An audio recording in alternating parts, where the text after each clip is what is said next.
नारायणं नमस्कृत्य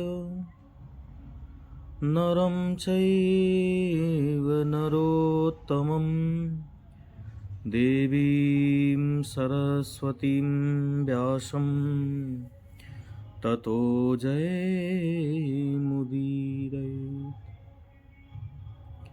एक समय की बात है कि सभी देवता एक साथ मिल करके श्री ब्रह्मा जी के पास में गए और ब्रह्मा जी से उन सभी देवताओं ने कहा कि हे प्रभु, हम एक दीर्घकालिक अनुष्ठान करना चाहते हैं। दीर्घकाल बोले तो यानी 1000 वर्षों तक कोई ऐसा तप, अनुष्ठान, कथा, पूजा पाठ करना चाहते हैं। उसके लिए हमें आप परम पवित्र स्थान बताएं।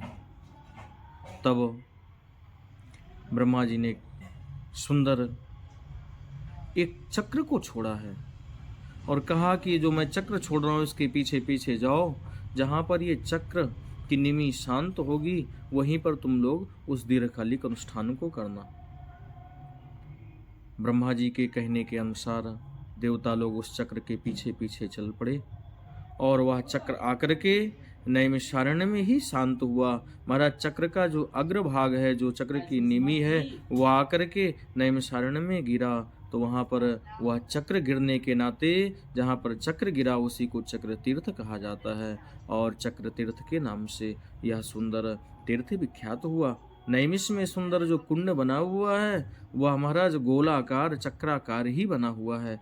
ऐसी नैमिषारण्य भूमि जहाँ पे उस वज्र के अगला भाग यानी उसकी निमि जहाँ पर शांत हुई, ऐसी निमि के कारण नैमिष और अरण्य यानी वन, जो सुंदर वन हो वही नैमिषारण्य है। ऐसे नैमिषारण्य में बैठ करके सूत जी महाराज शौनकादिक आदि सभी ऋषियों को सुंदर श्रीमद् भागवत कथा का पान कराए। बोलिए नैमिषारण्य तीर्थ की जय, चक्र तीर्थ की जय। श्रीमद् भागवतोद्भव दुर्लभैव कथा लोके।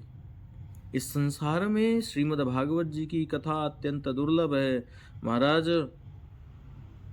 कोटि जन्म समुत्थेन पुण्य नैव तु लभ्यते। जब हमारे जन्म जन्मांतर के पुण्य उदित होते हैं उस पुण्य के द्वारा हमको श्रीमद् भागवत जी की कथा का लाभ प्राप्त होता है। महाराज, भागवत जी की कथा तो ऐसी है, भगवान कहते हैं कि मत कथा वाचको नित्यम मत कथा श्रवणे रथम मत कथा प्रीति मनसम नाहम त्यजामि तम नरम।